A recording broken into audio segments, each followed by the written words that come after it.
Hi friends, welcome to my channel. ఈరోజు video చాలా ఈజీగా టేస్టీగా చేసుకునే ఆలూ సమోసా అండి. ఒక్కసారి ఆలూ సమోసా ఇలా ట్రై చేయండి. ఇంట్లోనే మనం పర్ఫెక్ట్గా చేసుకోవచ్చు. బయట షాప్లో ఎలా ఉంటుందో అదే టేస్ట్తో ఇంట్లో టేస్టీగా ఈజీగా చేసుకోవచ్చు అండి. ఇప్పుడైతే మన తయారీ విధానం చూద్దాం. వీడియోని స్కిప్ చేయకుండా చూడండి.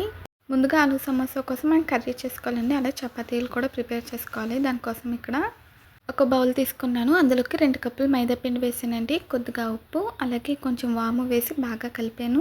తర్వాత కొంచెం ఆయిల్ వేసి మళ్ళీ ఒకసారి బాగా కలపాలండి. ఇలా కలుపుకున్న తర్వాత కొద్దిగా వాటర్ వేసుకుంటూ చపాతీ ముద్దలా అయితే కలుపుకోవాలి.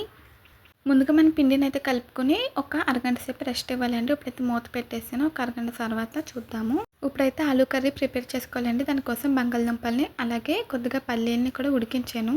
ఇలా సాఫ్ట్గా ఉడికిపోయిన తర్వాత స్టవ్ ఆఫ్ చేసి అవి నీళ్ళు వంపేసి కొద్దిగా చల్లనీళ్ళు వేసానండి.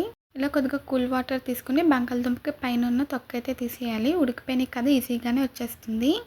నేను మొత్తం అన్నీ కూడా తీసేసాక చూపిస్తానండి. చూడండి, మొత్తం అన్నీ కూడా తీసేసాను. ఇలా ఒకసారి చేసి పెట్టండి. పిల్లల నుంచి పెద్దవాళ్ళ వరకు చాలా అంటే చాలా ఇష్టంగా తింటారు.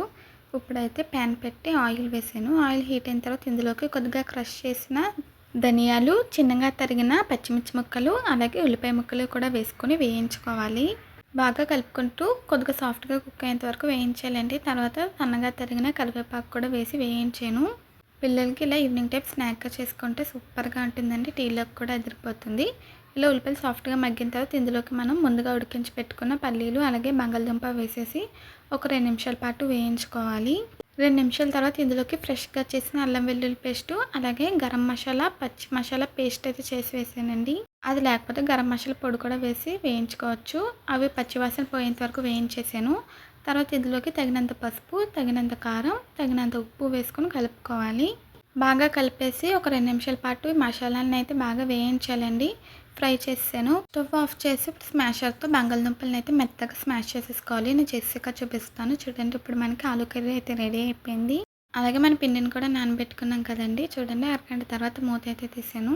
ఆలూ సమోసా కోసం అన్నీ రెడీగా ఉన్నాయి. ఇప్పుడైతే మనం సమోసాలు తయారు చేసేసుకుందాము. ముందుగా కొద్దిగా పిండి ముద్ద తీసుకుని దానికి పొడి పిండిని అద్దుకుని ఇలా చపాతీ కర్ర మీద రోల్ చేసుకుంటూ చపాతీలా చేసుకోవాలండి. వాము వేసాం కదండి, ఇలా ఈజీగా డైజెషన్ కూడా అయిపోతుంది. ఇంట్లోనే చేసుకున్నాం కాబట్టి హెల్తీగా కూడా ఉంటుంది. చూడండి, ఇలా రౌండ్ షేప్ వచ్చేలా చేసుకుని తర్వాత ఒక చాకుతో ఇలా మధ్యలోకి కట్ చేసుకోవాలి. తర్వాత ఒక చిన్న బౌల్లో నేను కొద్దిగా మైదా పిండి, కొద్దిగా వాటర్ వేసి కలిపి పక్కన పెట్టుకున్నానండి. కట్ చేసుకున్న చపాతీ అంచులకి మనం కలిపి పెట్టుకున్న మైదాపిండి వాటర్ అయితే అప్లై చేయాలి. అలా వాటర్ అప్లై చేసి తర్వాత మధ్యలోకి మనం తయారు చేసుకున్న ఆలూ కర్రీ పెట్టేసి మళ్ళీ ఒకసారి అంచులకి మైదాపిండి వాటర్ రాసేసి కర్రీ బయటికి రాకుండా ఇలా క్లోజ్ చేసేసుకోవాలండి. సమోసా షేప్ వచ్చేలా చేసి ఆలూ కర్రీ పెట్టేసి క్లోజ్ చేసుకోవాలి. ఇలాగే అన్నీ కూడా తయారు చేసుకోవాలి.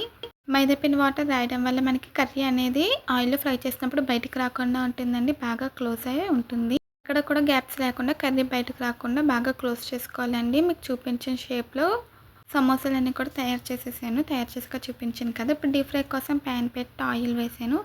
ఆయిల్ బాగా హీట్ అయిన తర్వాత మనం తయారు చేసుకున్న సమోసాలు వేసుకొని వేయించుకోవాలండి. ఆయిల్కి తగినన్ని వేసుకొని వేయించుకోవాలి. ఇలా అటు ఇటు తిప్పుతూ అన్ని సైడ్స్కి కూడా తిప్పుకుంటూ ఈవెన్గా గోల్డెన్ కలర్ వచ్చేంత వరకు వేయించుకుంటే సరిపోతుంది. అలాగే పైన ఉన్న బబుల్స్ కూడా తగ్గిపోవాలండి. అప్పుడు మనకి ఇవి ఉడికిపోయినట్టు. మీడియం ఫ్లేమ్లో పెట్టుకొని ఫ్రై చేసుకోవాలండి. అప్పుడే మనకి క్రిస్పీగా, క్రంచీగా, టేస్టీగా వస్తుంది. చల్లారిపోయినా సరే క్రిస్పీగా ఉండాలంటే లో టు మీడియంలో ఫ్లేమ్ని అడ్జస్ట్ చేసుకుంటూ ఫ్రై చేసుకోవాలండి. అప్పుడే మనకి క్రిస్పీగా వస్తాయి. హై ఫ్లేమ్లో పెడితే త్వరగా కలర్ వచ్చేస్తుంది, సరిగ్గా ఉడకదండి.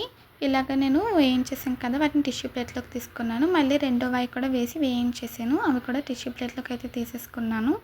అంతేనండి, మనకి ఆలూ సమోసా అయితే రెడీ అయిపోయింది. వేడివేడిగా సర్వ్ చేసుకుంటే సూపర్గా ఉంటుంది.